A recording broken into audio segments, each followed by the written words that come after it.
بسم اللہ الرحمن الرحیم۔ دجال کون ہے اور کہاں ہے اور یہ کب ظاہر ہوگا؟ اس کے بارے میں بہت سے علماؤں نے اپنی کتابوں میں لکھا ہے۔ زمین اپنی پیداوار 1/3 کم کر دے گی، آسمان سے بارشوں کا سلسلہ کم ہو جائے گا، چنانچہ زمین کی غلہ اگلنے کی صلاحیت کم ہو جائے گی۔ 1 سال گزرے گا اور زمین اپنی پیداوار مزید 1/3 کم کر دے گی، آسمان سے بارشیں مزید کم برسیں گی۔ تیسرے سال اس صورتحال سے دنیا میں شدید قحط آ جائے گا اور ہر طرف پانی اور اجناس کی طلب بڑھ جائے گی۔ یہ دجال کی آمد کا اعلان ہوگا۔ ایسے حالات میں دجال دنیا میں نمودار ہوگا۔ دجال ایک شخص کا نام نہیں، دنیا کے نظام پر ایک سوچ، ایک عذاب، ایک بہت بڑی آزمائش کا نام ہے۔ اللہ تعالیٰ نے دنیا کی تکمیل کے بعد بنی نوح انسان کو شطر بے مہار نہیں چھوڑا، بلکہ اپنی خاص رحمت ہم انسانوں پہ کی اور اپنے چنیدہ نیک بندوں یعنی رسولوں کے ذریعے سے مسلسل ہدایت کا سلسلہ جاری رکھا۔ جس قوم نے اطاعت کی وہ کامیاب ہوا اور جنہوں نے خواہش نفس کی پیروی کی عذاب کا شکار ہوا۔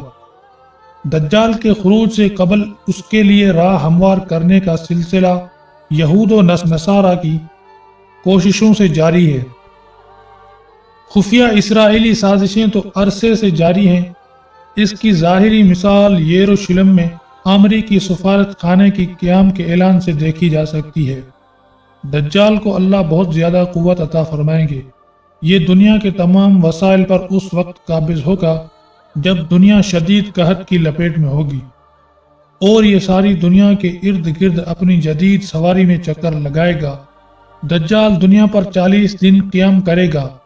پہلا دن 1 سال کے برابر ہوگا، دوسرا دن 1 ماہ کے برابر اور تیسرا دن 1 ہفتے کے برابر ہوگا۔ باقی دن عام دنوں کی مثل ہوں گے۔ اس کی ایک آنکھ ہوگی، پیشانی پر کاف فارا کفر یا کافر لکھا ہوگا جسے ایمان والا پڑھ سکے گا۔ آج دنیا ایک گلوبل ولیج بن چکی ہے۔ سیٹلائٹ اور نیٹ کے ذریعے سب ممالک اور اقوام جڑ چکے ہیں۔ ایک حدیث کے مفہوم کے مطابق دجال کے ہاتھ میں اللہ ایسی قوت دیں گے، اس کے حکم پہ آسمان سے بارش اور زمین سے پیداوار حاصل ہوگی۔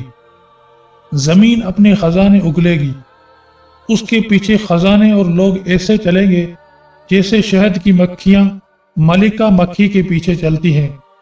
جیسے لوہا مقناطیس کی طرف کھینچتا ہے، اس کے حکم پر جانور صحت مند ہو جائیں گے، بیمار تندرست۔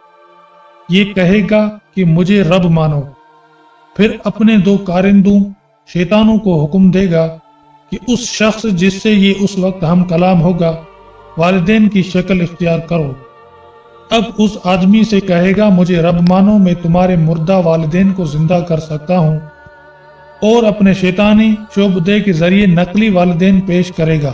کمزور ایمان والے اس کی باتوں میں آ جائیں گے، جب پختہ ایمان والے کہے گا کہ تو دجال ہے، جس پر اس کو آرے سے چیر دے گا۔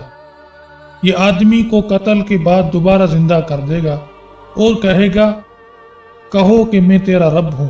یہ سب دجال کی ذاتی کمال سے نہیں ہوگا، بلکہ اللہ تعالیٰ اس کی رسی دراز کریں گے اور انسانوں کی آزمائش کے لیے اس کو قوت دی جائے گی کہ دیکھا جائے گا کہ کون حق کی پیروی کرتا ہے اور کون باطل کی۔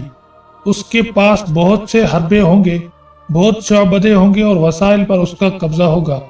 یہ دنیا پہ قیامت سے پہلے ایک قیامت برپا کر دے گا۔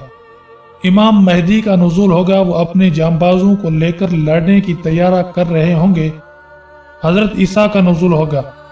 حضرت عیسیٰ دجال کو باب لد کے مقام پر قتل کریں گے۔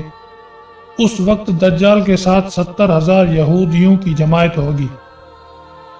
یہ یہودی لڑائی کے دوران غرقد نامی درخت میں پناہ لیں گے اور یہ درخت یہودی کو اپنے اندر چھپا لے گا۔ اللہ کی مدد سے فتح ہوگی۔ فتنہ دجال آدم سے قیامت تک کی سب سے بڑی اور ہولناک آزمائش ہے۔ اس سے حضرت محمد صلی اللہ علیہ وسلم نے پناہ مانگی اور امت کو محفوظ رہنے کے لیے سورۃ الکہف کی پہلی 10 آیات حفظ کرنے کی تلقین فرمائی۔ اللہ مجھے اور آپ سب کو اور ہماری آنے والی نسلوں کو اس فتنے سے محفوظ رکھے۔